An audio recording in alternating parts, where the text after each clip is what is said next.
हाय सभी को मेरा नमस्ते, सबों को मेरा प्रणाम, सत श्री अकाल, जय हिंद। आप देख रहे हैं संजीव 969।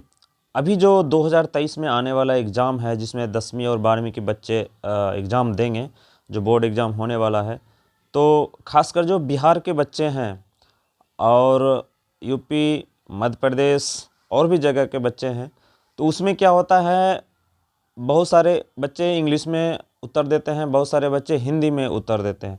तो जो हिंदी में उत्तर देने वाले बच्चे हैं उनके लिए मैं बता रहा हूँ कि जब आप क्वेश्चन आपके पास आता है तो क्वेश्चन देख के तो सबसे पहले घबराना नहीं।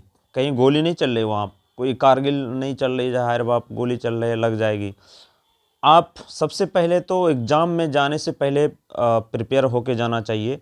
जिस तरह अर्जुन ने सभी सख्त सवाल को महाभारत में युद्ध में जाने से पहले अर्जुन ने श्री कृष्ण भगवान से हर संदेह को समझ लिया था बारीकी से, उसी तरह परीक्षा में जाने से पहले आप तैयारी करें जब इस समय है आपके पास।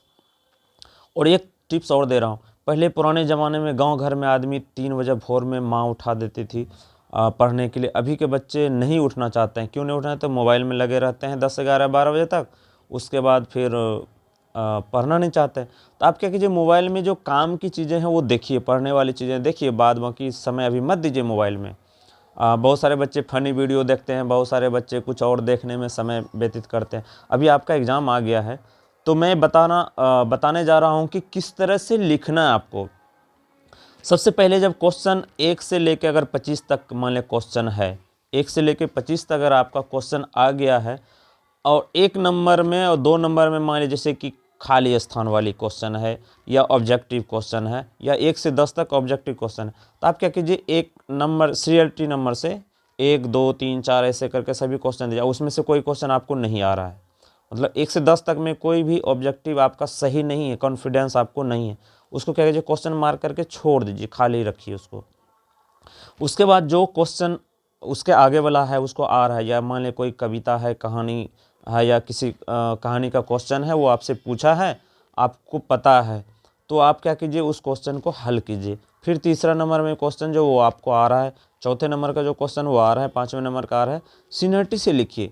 उसके बाद जब आप लिखते हैं तो उसमें लिखने का जो तरीका बता रहा हूँ, जो आपने चौथाई छोड़ा है, चौथाई जो छोड़ा है फर्स्ट में पेज में, उस चौथाई को छोड़ने की जो लाइन बनती है उससे दाहिने ही रहे, बाएं ना जाए। उससे क्या होता है, गुरु को जब मार्क देना होता है ना, उस समय क्या कहता है, गुरु मार्क देने में थोड़ा सा वो करते हैं, क्रश करते हैं कि ये बच्चा सही नहीं है, डिसिप्लिन में नहीं लिखा है, कहाँ मैं मार्क लिखूं। गुस्सा से कम अंक भी देता है कभी। छोटी छोटी चीज़ जीवन में बहुत बड़ा वो करता है, चुभता है एक तरह से। तो उसी तरह से क्या करना है आपको, जब आप लिखते हैं तो सीनियरिटी से सारे क्वेश्चन को सीनियरिटी से लिखिए। बीच में नहीं आ रहा है ना, तो आपको अंदाज़ा होगा, आपको तो खुद आपको हर इंसान को अपनी एबिलिटी, अपनी योग्यता पता रहता है। भले वो दुनिया के सामने उजागर ना करे या ना बताए, हर इंसान को अपनी योग्यता पता रहता है कि मेरे अंदर क्या गुण है। आपको पता है कि मैं इस क्वेश्चन को अगर हल करूँगा तो 1 पेज, 2 पेज, 3 पेज में, अगर मान लें 50 शब्द में पूछा है, 125 शब्द में पूछा है, 200 शब्द में पूछा है, तो ये 3 पेज में हो जाएगा। उस तीसरा पेज के बाद सीनियरिटी। उससे होता क्या है, बहुत सारे बच्चे ऐसे कैसे होगा, इसमें से जो मेरा वीडियो देखेंगे बहुत सारे बच्चे ऐसे कैसे होगा सर, अगर जो नहीं आ रहा है तो उसको हम कैसे उस क्वेश्चन को सीनियरिटी देने से क्या होता है, जो गुरु होते हैं कॉपी सहने वाले, उनके पास एक चार्ट होता है, सीनियरिटी क्वेश्चन का सीनियरिटी होता है उनके पास। उससे क्या होता है, सहने में आसान होता है और मार्क देने में भी आसानी होती है। अब घिचड़ पिचड़ लिखे रहेंगे, 1 नंबर लिख लिया, 5 नंबर फिर लिख लिया, फिर 22 नंबर का क्वेश्चन यहाँ ला के दे दिया, तो उससे क्या होता है, कॉपी जांच करने वालों को थोड़ा तकलीफ होता है और वो खुश होकर आपको अंक नहीं देते हैं, यानी खुशी से नहीं देते हैं। खुश होने का मतलब ना खुश हो जाते हैं कि बच्चे को। उसके बाद वैसा हम गलती क्यों करें कि हम जो मेरे गुरु जब कॉपी जांचे थे हमें अंक ना दे। सबसे पहले तो अच्छे से साफ से लिखने की कोशिश कीजिए, कट पिट मत कीजिए। आपने गलती अगर लिख दिया तो लिख दिया तो लिख दिया। अगर पहला अक्षर अगर गलत क के जगह म लिख देंगे वो तो अलग चीज़ है, उसको आपको कट करना है। लेकिन बीच में आपने एक लाइन लिखा, फिर दूसरी लाइन गलती से कुछ गलती हो गया, रहने दीजिए। उसके नीचे सही से लिखिए। अगर अच्छे गुरु रहते हैं तो 2-4 लाइन पढ़ते हैं, उसके बाद वो अंक देते हैं। और सही से लिखा रहेगा, अच्छी हैंडराइटिंग में लिखा रहेगा तो आपको अवश्य अंक मिलेगा। तो मैं बता रहा था, जब वो आपने चौथाई जो छोड़ा है, तो पहला पेज, जैसे पेज फर्स्ट पेज में आपने लिखा चौथाई, जब पेज आप पलटी करेंगे, ऐसे करके पलटी कर देंगे, तो जो लेफ्ट चला गया पेज पलटी करने के बाद, उसकी चौथाई, आप बुक पढ़ते हैं तो देखे होंगे ना कि उसकी चौथाई दाहिने ना छोड़ता है, बाएं छोड़ा जाता है। बहुत सारे बच्चे दाहिने छोड़ देते हैं, बाएं इधर से लिख देते हैं। नहीं भाई, बाएं जो पेज है, पेज के बाएं साइड में चौथाई हमेशा छोड़ा जाएगा। आप बुक को देखिए, ये किताब है, इसमें आप देख सकते हैं बाएं छोड़ा हुआ है। तो कहने का मतलब है, जो चौथाई हमेशा छोड़ के लिखें, उसके बाद सही से उत्तर दें। और जो नहीं आ रहा उसको काट पीटिए, किसी से पूछ लिया, पहले गलत लिखा फिर सही लिखा, नहीं, ऐसा नहीं करना। नहीं आ रहा है, नहीं आ रहा है, उसका क्वेश्चन नंबर दे के, जैसे क्वेश्चन नंबर 1 का क ख ग घ छ लिखा हुआ है, चाहे ABCD कुछ लिखा हुआ है, सारे क्वेश्चन नहीं आ रहा है, उसको अंक देकर आप छोड़ दीजिए, दूसरा क्वेश्चन आगे बढ़ते जाइए।